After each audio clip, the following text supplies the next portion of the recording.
बिस्मिल्लाहिर्रहमानिर्रहीम अस्सलाम वालेकुम।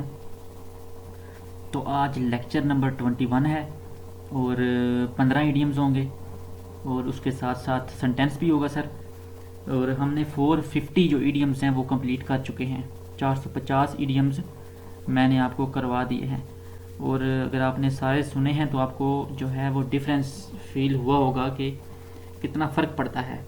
तो आप इस तरह किया करें कि कापी और पेंसिल को साथ रखें और साथ साथ चीज़ों को नोट करते जाएं, क्योंकि जो बेस्ट नोट्स होते हैं वो वही होते हैं जो आप खुद प्रिपेयर करते हैं। ठीक है सर, तो स्टार्ट करते हैं। आज हमारा 450 नंबर 51 से स्टार्ट करेंगे। 451 to rain cats and dogs. देखें कितना इंपॉर्टेंट है। हालांकि आप इसका अगर मीनिंग देखें तो बिल्ली कुत्ता नहीं होगा। To rain cats and dogs इसका जो है ये बिल्ली कुत्ता नहीं होगा, इसका होगा मूसलाधार बारिश होना, यानी बहुत ज़्यादा बारिश होना। कोई वक्फा नहीं है उसमें, मूसलाधार बारिश, तेज़ मूसलाधार बारिश। ठीक है, अक्सर ये एक सेंटेंस भी आता है कि मूसलाधार बारिश हो रही है। तो आप क्या करेंगे, कहेंगे इसका?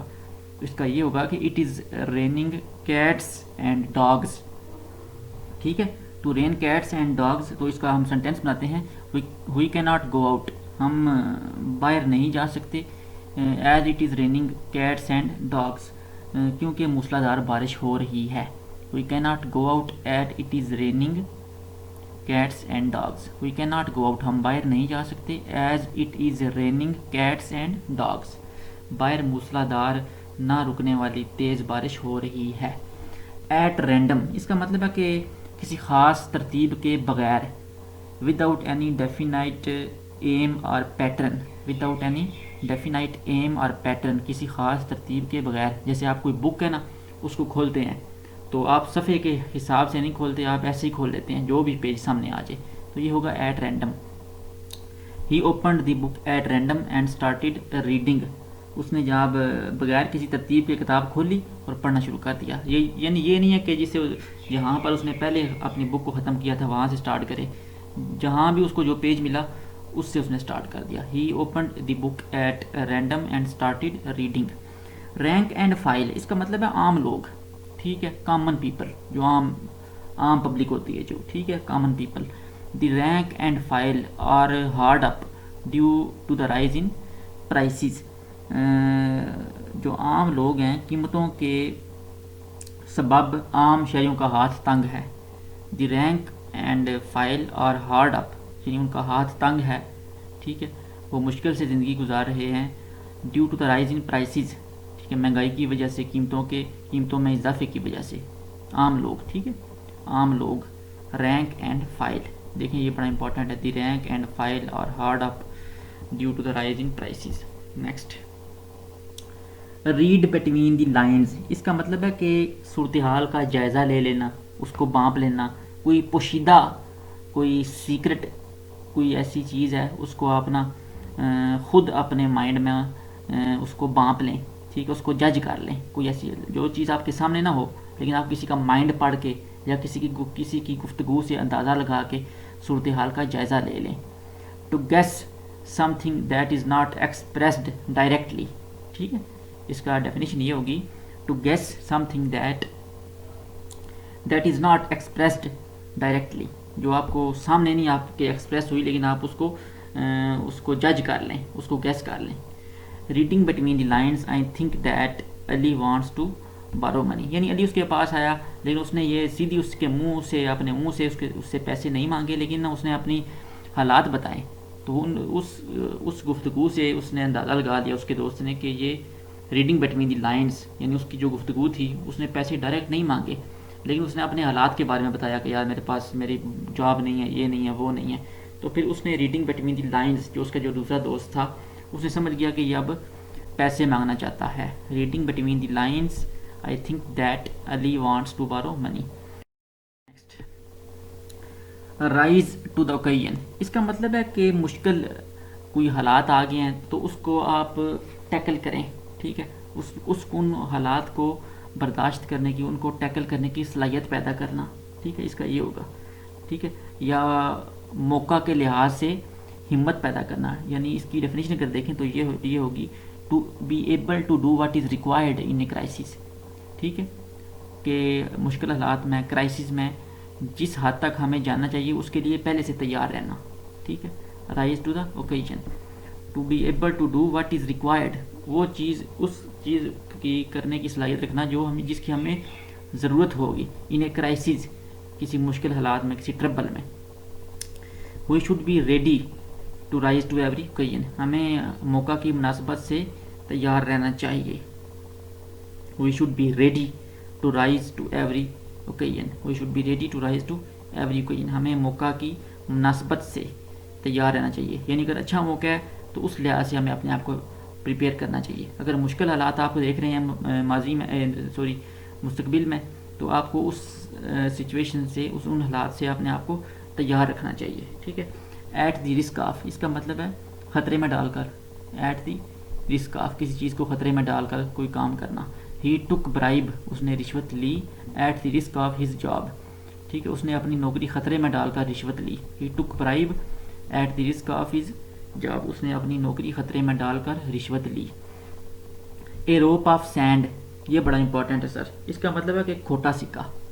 ए रोप ऑफ सैंड, खोटा सिक्का या डिसेप्टिव सिक्योरिटी, यानी समझ लें कि कोई आपका सिस्टम है, सिक्योरिटी सिस्टम, वो कोलैप्स कर जाए, उसका कोई फ़ायदा ना हो, खोटा सिक्का हो, पास नाम ही हो, ठीक है, नापायदार चीज़ हो, जिस चीज़ में स्टेबिलिटी ना हो, ठीक है, जिस चीज़ में स्टेबिलिटी ना हो, जिस चीज़ में वो काम करने की ताकत ना हो जिसका आप क्लेम कर रहे हैं। A rope of sand.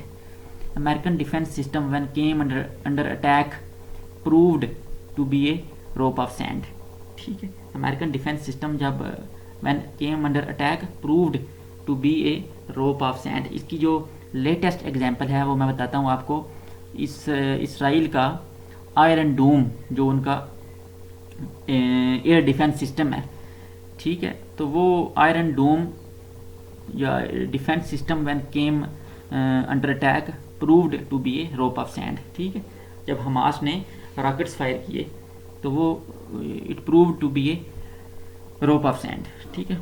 Rahul road, इसका मतलब है कि आसान रास्ता, ठीक है, एन ईजी वे, आसान रास्ता, जैसे होता है ना there is no direct way, there is no easy way to success, तो ये वही है royal road. There is no royal road to success, यानी मेहनत करनी पड़ती है, कोई आसान रास्ता कामयाबी का नहीं है। रन शॉर्ट ऑफ, इसका मतलब किसी चीज़ की कमी होना। To be in insufficient supply, to be in insufficient supply, किसी चीज़ का शॉर्ट होना। We are running short of fuel, हमें जो है हमारे पास ईंधन की कमी हो रही है। We are running short of fuel.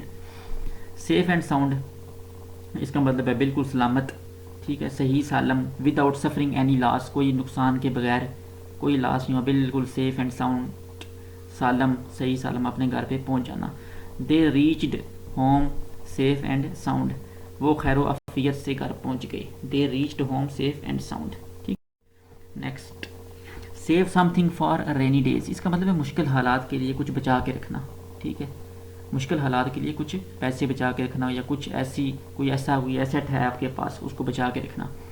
Wise person save something for rainy days, जो अक्लमंद लोग हैं वो मुश्किल हालात के लिए कुछ ना कुछ बचा के रखते हैं, ठीक है।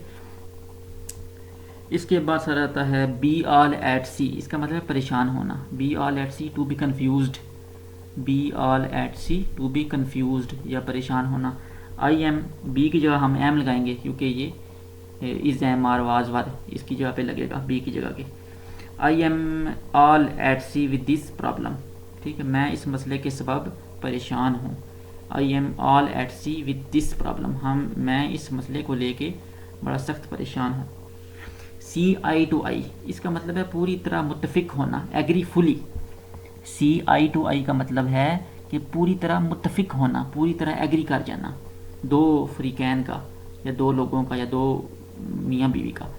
Both the husband and the wife see eye to eye in this matter, इस मसले में जो हस्बैंड और वाइफ है दोनों जनाब पूरी तरह मुत्तफिक हैं, राजी बाजी हैं। Both the husband and the wife see eye to eye in this matter. Next, ये बड़ा इंपॉर्टेंट है sir, sell like hot cakes, ये बहुत इंपॉर्टेंट, इसका मतलब है हाथों हाथ बिकना। यानी कोई चीज़ आप मार्केट में लेके आए, वो आपने बहुत ज़्यादा उसका स्टॉक मार्केट में रखा और विद इन 2 आवर्स, 2 घंटे के अंदर अंदर सारा माल आपका बिक गया हाथों हाथ। यानी उसको लेने के लिए ना लाइनें लग गई। ठीक है, जैसे चीनी आती है ना रमज़ान में, रमज़ान बाज़ार लगता है, चीनी आती है या आटा आता है, तो वो 2 दिन या 1 दिन भी मुश्किल ही निकलते हैं, लोगों की कतारें लग जाती हैं। ठीक है, इसी तरह ये सेल लाइक हॉट केक, इसका मतलब है हाथों हाथ बिकना, किसी चीज़ का बहुत जल्दी बिक जाना। His book is selling like hot cakes. ठीक है, his book is selling like hot cake. ठीक है, या ये कह लें his books are selling like hot cakes. ठीक है, उसके बाद सर आता है सेट फ्री। सेट फ्री का मतलब है आज़ाद कर देना। ठीक है, आज़ाद कर, किसी चीज़ को आपने कैद किया हुआ है उसको आज़ाद कर देना। He opened the cage and set the birds free. He opened the cage and set the birds free. Set in motion, इसका मतलब है सर कि कोई टू स्टार्ट ए प्रोसेस, किसी चीज़ का ना, किसी चीज़ को आप इनिशिएट कर रहे हो, कोई ऐसा काम आपने किया जिसकी वजह से कोई और नया काम खुल गया। सेट इन मोशन यानी एक आपके काम करने की वजह से कुछ दूसरा काम खुल गया, कुछ दूसरा काम शुरू हो गया। टू स्टार्ट ए प्रोसेस, किसी लाए अमल का शुरू हो जाना। ठीक है, जैसा कि her anger set in motion the events that led to her downfall. ठीक है, उसके गुस्से ने ऐसे मामलात को जन्म दिया या ऐसे मामलात पैदा कर दिए जो उसके जवाल का सबब बने। ठीक है, her anger set in motion, वो हालात पैदा किए, द इवेंट्स, वो हालात, that led to her downfall, जो उसके जवाल का सबब बने। नेक्स्ट, ये शायद सेकंड लास्ट है। सेट वन फेस अगेंस्ट, इसका मतलब है मुखालफत करना, टू अपोज। मुखालफत करना टू अपोज होता है। ठीक है सर, टू अपोज।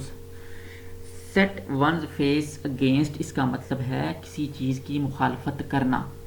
तो इसका आप सेंटेंस देखें, her father set his face, यानी अपने, वो वन फेस का मतलब जगह अपना अपना लगाएगा। His father set his face against her becoming an actress, उसके बाप ने उसके अदाकारा बनने की मुखालफत की। Her father set his face, her father set his face against her becoming an actress. ठीक है, her father set his face against her becoming an actress, इसका मतलब है बिकमिंग एन एक्ट्रेस यानी एक्ट्रेस बनने की। ठीक है, हर बिकमिंग यानी उसका एक्ट्रेस बनना। हर बिकमिंग एन एक्ट्रेस, इसका मतलब है कि उसका एक्ट्रेस बनना, उसकी मुखालफत की उसके बाप ने। शिप शेप, इसका मतलब है कि किसी चीज़ का बिल्कुल अपनी जगह पे ना, NEET and clean, well arranged, in good order, यानी जिसका आपने एक इडियम पढ़ा होगा शायद, apple pie order. Apple APPLE, Apple PIE पाई ORDER, ये उसी का ही सेम ही है। ठीक है, शिप शेप, इसका मतलब है इन गुड आर्डर, किसी चीज़ का अच्छी तरतीब में साफ़ सुथरा होना। Well arranged, neat and clean. We should keep our houses ship shape. ठीक है, अच्छा आपने यहाँ पे ये नहीं लगाना we should keep our houses in ship shape, ना, we should keep our houses ship shape. ठीक है सर।